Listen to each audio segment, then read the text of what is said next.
এই জন্য একজন আলিম লিখেছেন, খেলার নামে চলছে এ কোন খেলা? এটা খেলা নয়। কিয়ামতের ময়দানে মানুষ দুনিয়াতে যাকে ভালোবাসবে তার সাথে উঠবে। আপনি যে খেলোয়াড়ের সাথে কিয়ামতের ময়দানে উঠতে চান, তার জার্সি কেন, তার আরো কিছু থাকলে সেটাও পড়ে। বিভিন্ন খেলোয়াড়দের জার্সি পরে নামাজ পড়লে নামাজ হবে। বিভিন্ন খেলোয়াড়দের নাম খচিত জার্সি পরে আমাদের অনেক যুবক ভাইয়েরা নামাজ পড়ে। নামাজ হবে কিনা এই প্রশ্ন তো পরে। তার আগের প্রশ্ন হলো যে এই জার্সিগুলো মুসলমানের সন্তান ধারণ করতে পারে কিনা, পড়তে পারে কিনা। আচ্ছা, আপনার বাবাকে বা আপনার মাকে গালমন্দ করে কিংবা আপনার মায়ের সতীত্ব নিয়ে প্রশ্ন করে, এরকম কোন লোক যদি থাকে যে আপনার জন্ম নিয়ে বাজে কথা বলে, এই লোকটা যত ভালো পারফরমেন্স দেখাক যে কোনো সেক্টরে, তার সাথে কখনো আপনার হৃদ্যতা, তার সাথে কখনো আপনার সম্প্রীতি, তার ভক্ত হওয়া, তার ভালোবাসা, এটা কোনোদিনই সম্ভব হবে না। তিনি হয়তো স্বাধীন নাগরিক হিসাবে, স্বাধীন মানুষ হিসাবে তিনি তার মতো চলাফেরা করবেন, আপনি আপনার মতো করবেন। আপনি হয়তো নিজে তার উপর কোন প্রকার জুলুম বিচার করতে যাবেন না, আইন হাতে তুলে নিতে যাবেন না, বা দায়িত্ব আপনি নিজের কাঁধে তুলে নিয়ে কোনো কিছু করতে যাবেন না। সে যদি অপরাধী হয় আপনার চোখে, সে যদি ভুল পথে থাকে, আপনি সেটাকে অ্যাপ্রিসিয়েট করতে পারেন না। আজ আমরা গোলালো মুসলমান হয়ে গেছি ভাই। এই কথাগুলো হজম করার মতো ইমানের শক্তি আমাদের নাই।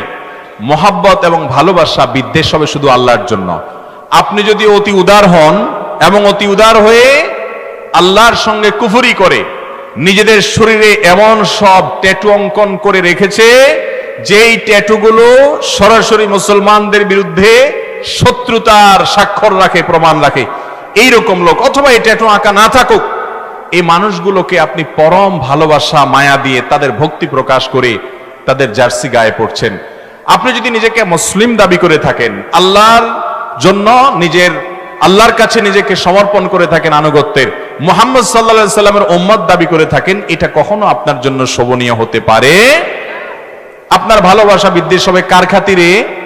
আল্লাহর খাতিরে। অতএব যে ব্যক্তি আপনার আল্লাহর প্রতি ঈমান আনে না, যে নিরীহ কে সমর্থন করে, সে যত ভালো খেলুক, যত ভালো পারফরমেন্স করুক, একজন মুসলমানের কাছে সে কখনো প্রিয় হতে পারে? এগুলো আজকাল আমাদের ভিতর থেকে হারিয়ে গেছে ভাইরা আমার। একটা কথা ফেসবুকে খুব জোরে সোরে উঠছে যে ভাই, শীতের মৌসুম চলছে, একটা জার্সি না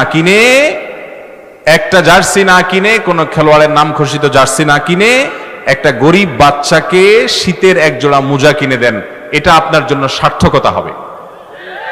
ওই জার্সি পরে যে স্বাদ তো পাচ্ছেন, আপনি ভালোবাসেন একটা লোককে, তার জার্সি পরছেন, এই ভালোবাসার কারণে যে তৃপ্তি পাচ্ছেন, আমি আল্লাহর শপথ করে বলছি, একটা গরিব ফ্যামিলি বস্তিতে আপনার আশেপাশে কোনো বাচ্চা শীতের মধ্যে হাঁটছে, পায়ে মোজা নাই, এক জোড়া মোজা কিনে নিয়ে ওরে পরায় দেন, ওর মা বাবার কাছে দিয়ে দেন, আল্লাহর কসম আপনার তৃপ্তি, আপনার ভালো লাগাটা ওই জার্সি পরার চাইতে অনেক বেশি হবে।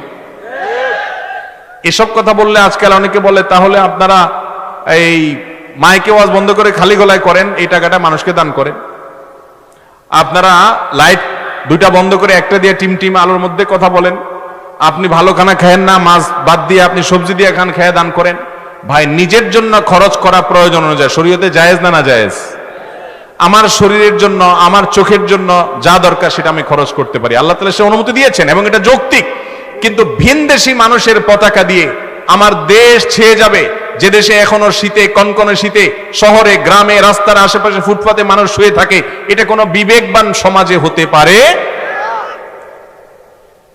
বাড়ির পুরো কালার পছন্দের দলের পতাকা দিয়ে উনি রং করেছেন, অথচ এই সমাজে বহু মানুষ একটুখানি মাথা গোজার ঠায়ের অভাবে ফুটপাতে শুয়ে কনকনে শীতের মধ্যে কাঁপছে। ঠিক না বেঠিক? আপনি আপনার দেশের জন্য, আপনি আপনার সমাজের জন্য, আপনার নিজের জন্য কিছু করতেন, তাও ভালো কথা।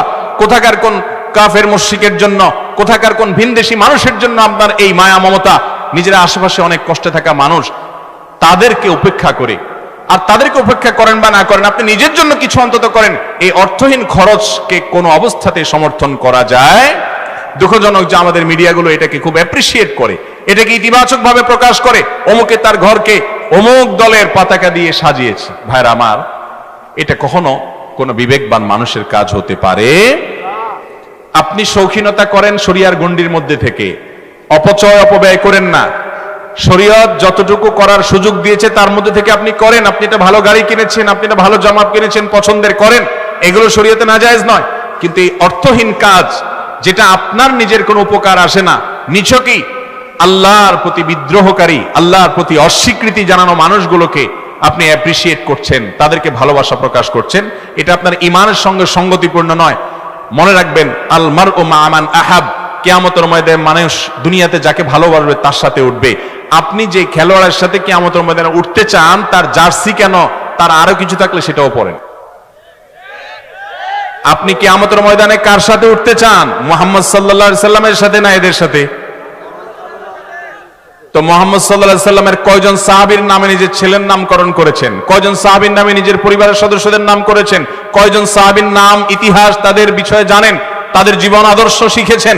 আপনি খেলোয়াড়দের আদ্যপান্ত জানেন, সবকিছু জানেন।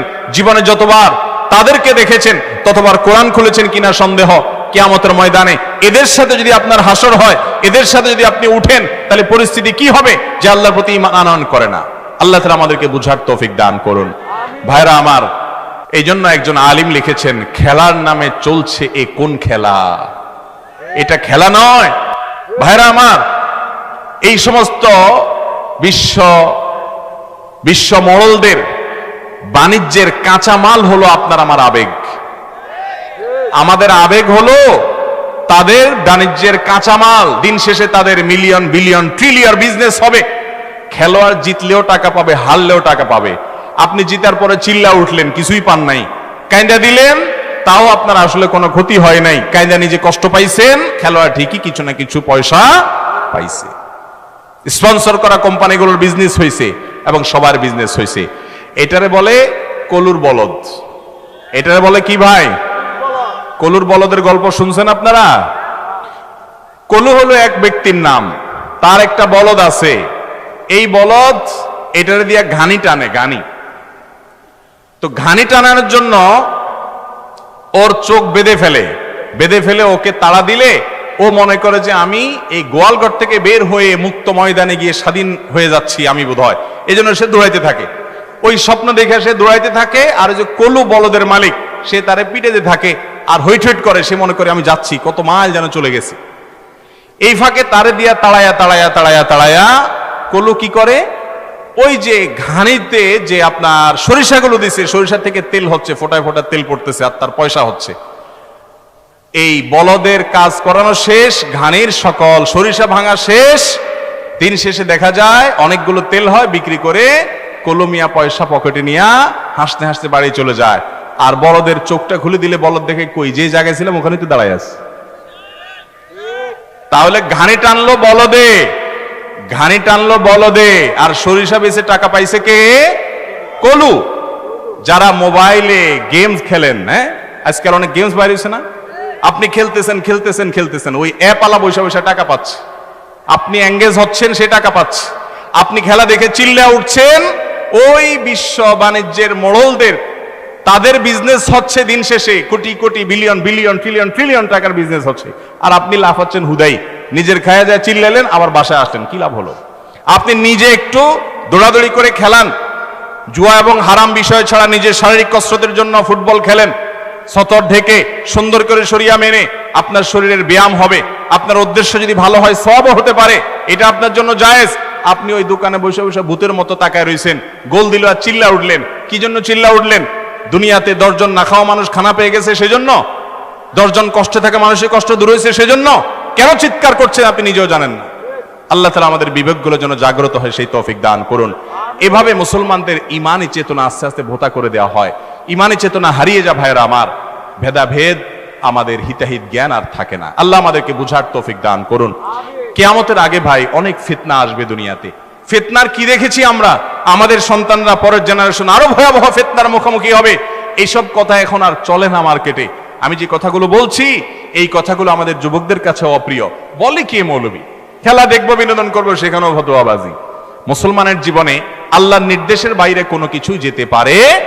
আপনি মুসলিম মানে নিজেকে পরিপূর্ণ সমর্পণ করেছেন, অতএব এর বাইরে কিছুই যাবে না। আল্লাহ আমাদের সবাইকে আল্লাহর আনুগত্য পরিপূর্ণভাবে করার তৌফিক দান করুন। সফল ইমানদারদের বৈশিষ্ট্য আল্লাহ তাআলা বলতে গিয়ে 18 নম্বর পারার প্রথম সূরা মুমিনুনের ভিতরে কয়েকটা বৈশিষ্ট্য বলেছেন, এই গুণগুলো যাদের মধ্যে থাকবে এরা শুধু জান্নাতের মালিক হবে না, আল্লাহ তাআলা দলিল দিয়ে দিচ্ছেন, উলাইকা হুমুল ওয়ারিসুন আল্লাযীনা ইয়ারিসুনাল ফিরদাউসা হুম ফিহা খালিদুন। এই গুণের মানুষগুলো জান্নাতুল ফিরদাউসের মালিক হবে, আল্লাহ দলিল দিচ্ছেন, এবং জান্নাতুল ফিরদাউস তাদের হবে, আল্লাহ জানিয়ে দিচ্ছেন।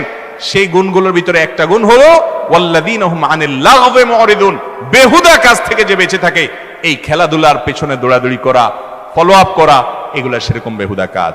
তবে কোন খেলোয়াড়ের নাম খচিত জার্সি পরে নামাজ পড়লে নামাজ হয়ে যাবে, কিন্তু এটা অনুচিত এবং মাকরুহ। আর যদি ছবি থাকে তাহলে সেক্ষেত্রে এটা আরো ডেঞ্জারাস, বাট ফরজ আদায় হয়ে যাবে কোনো মতে। আল্লাহ আমাদের বোঝার তৌফিক দান।